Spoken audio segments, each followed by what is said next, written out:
What to make of Novak Djokovic's loss to Alejandro Davidovich Fokina in Monte Carlo? His fourth match of 2022, his first since losing to Yuri Vesely in Dubai, and Djokovic loses in 3 sets, 6-1 in the third to the 22-year-old Spaniard who has a ton of talent, a lot of abilities, and I'll get to him in a moment.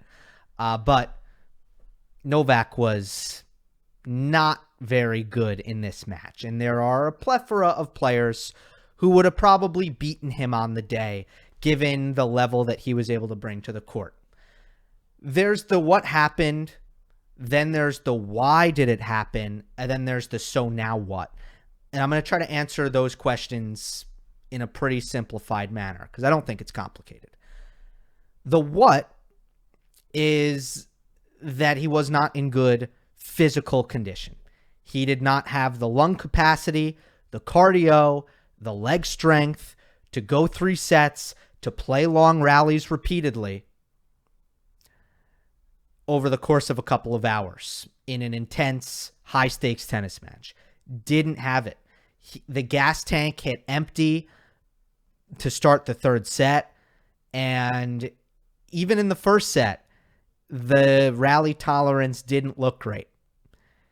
So let's make this very simple. Novak Djokovic right now is not in very good shape. And that's what I learned from watching that match. Okay, let's go to the why. That's harder to answer. However, we've seen a pattern. I've tried to point it out. I pointed it out last year heading into Monte Carlo, and I pointed it out this year heading into Monte Carlo. This has been a bad part of the calendar for Novak Djokovic ever since 2016.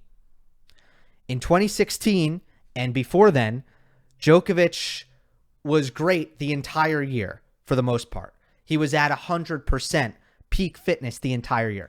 Ever since 2016, he has said repeatedly over and over and over again that he schedules his fitness training so that he peaks for the 4 majors. And as he said that, the results have suggested that. Most blatantly, the fact that he has not been to the semifinal of Indian Wells, Miami, or Monte Carlo since 2016. Now, there have been extenuating circumstances.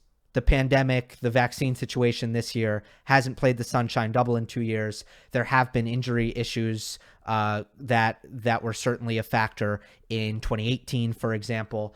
But the fact remains, this has been a really bad part of the calendar for him, relatively speaking. And let's not forget what happened last year. He did not have the rally tolerance to stay with Dan Evans in Monte Carlo. Dan Evans, great player, but come on now. That was a really surprising defeat in a way.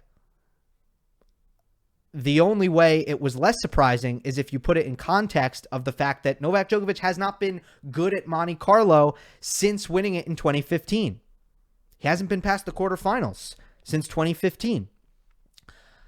It's because, in my opinion, he's generally, after Australia, going on vacation, resting up, relaxing, recharging, recovering. And it takes him a little while to build up to the point where he is fit enough to be one of the best players in the world, or, to win the biggest titles in the world. That takes him a little while to get there. He's generally there by Rome, where he has a fantastic record, where his winning percentage is up at like 86% for his career. Monte Carlo, it is, and obviously that this is a function of what's happened the last couple of years. It's down at like 76%, 74% actually, I believe. So there's a big difference there.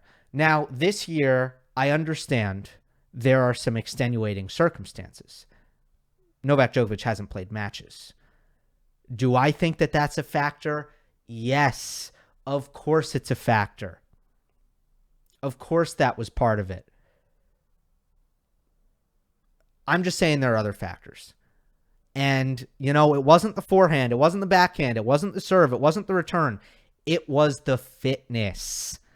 And we've seen that consistently, which is why when I'm talking about this match, I don't lead with the fact that, Novak hasn't played in a while, so he lost. No, I think it goes deeper than that. And there is a pattern here that has persisted with Djokovic's physical fitness at this time of year, and it hasn't really mattered at all for Roland Garros. By the time French Open comes around, the fitness is there again, but it hasn't been at this time of year. And look, first set, the forehand was a mess. It was extremely windy. I think Djokovic does almost, consistently struggle a little bit with playing at a high level in windy conditions, which all tennis players struggle with. I just think Djokovic struggles with it a little bit more than some of the other elite players. And, the forehand was really off for most of the match. He couldn't generate offense. But this is the kind of match that on clay, super slow clay, against a very, very fast Alejandro Davidovich Fokina, the rallies were not going to be short. Novak did not have the offense on one of the slowest courts in the world, without his best timing on the forehand and without his best serving day. There was no chance he could win this match without digging in and physically grinding through long rallies, and he couldn't do it. And in the third set, rallies 9+ shots were 9-2 in favor of the Spaniard. So that was that. I don't think that, there's really no situation in which I'm really concerned about Djokovic's form heading into Paris unless he looks like he's out of shape come Madrid. But him looking out of shape in Monte Carlo, not really a concern for me because I keep seeing it every year, every single year. That's all I'm trying to say here. And by the way, you might say, well, how could Djokovic not, Djokovic didn't play the hard court, so he wouldn't take a break and go on vacation. There's nothing to recover from. Well, it's actually really hard to get in great shape when you're not playing tournaments also. That should be considered, especially when, and he, Djokovic hasn't said this, but he said that, it's been a struggle emotionally for him. And that's because it's a struggle for all tennis players when they can't play to motivate themselves and to get up in the morning and to train as hard as they possibly can when they don't have a tournament for months and months and months.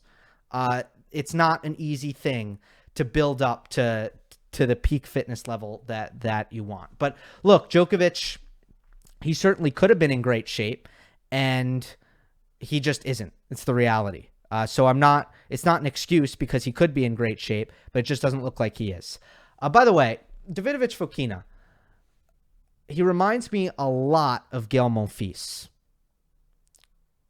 He is a very electrifying player. His abilities are through the roof. His combination of power and speed is exceptional. He has a tremendous backhand that he can do damage with from the back of the court. Lots of power in the forehand as well. Amazing mobility, really great hands. The only thing he lacks, technically speaking, is a serve. So that's a lot. There's a lot there. A lot of capability. The reason why I don't think he's put the pieces together is because he doesn't know how to construct a point. His shot selection is utterly random. He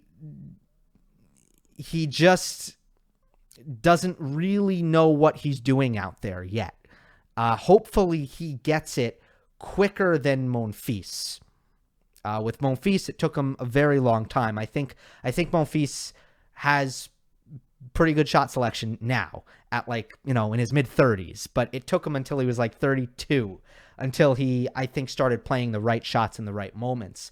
Davidovich Fokina, I just don't think he picks his spots very well to go safe cross court, to go hard down the line, to play the drop shot, to come forward, to execute certain patterns, in any kind of repeatable fashion. And I think that's the next step.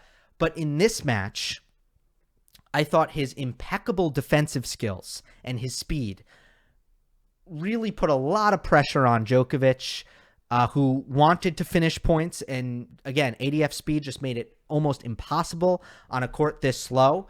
And he did a great job digging in and using his physicality, because he is not only unbelievably fast, but he has great endurance. He won back-to-back physical 5-setters at Roland Garros last year. One of them was like a match of the year candidate against Casper Ruud. And he was able to definitely, in the big moments, besides losing focus for a stretch in the second set, he understood what he had to do on this occasion, and he kept it together, stayed consistent, and definitely was a very tough out today. I hope he starts putting the pieces together on a more consistent basis, because if he can do that, he can really move the needle, I think, as an entertainer. So not only do I think he has the ability to be a top 20, top 15, maybe even a top 10 player in his career, I also think that he can be one of the great entertainers in the sport if he can start to win a little bit more often. And for that, I think he needs to get the mental side in check. He's improving the serve as well, which again is technically something he could improve as well. So Djokovic is going to go play Belgrade. He definitely, don't get me wrong, he's got to start winning matches and he's got to start getting in better shape.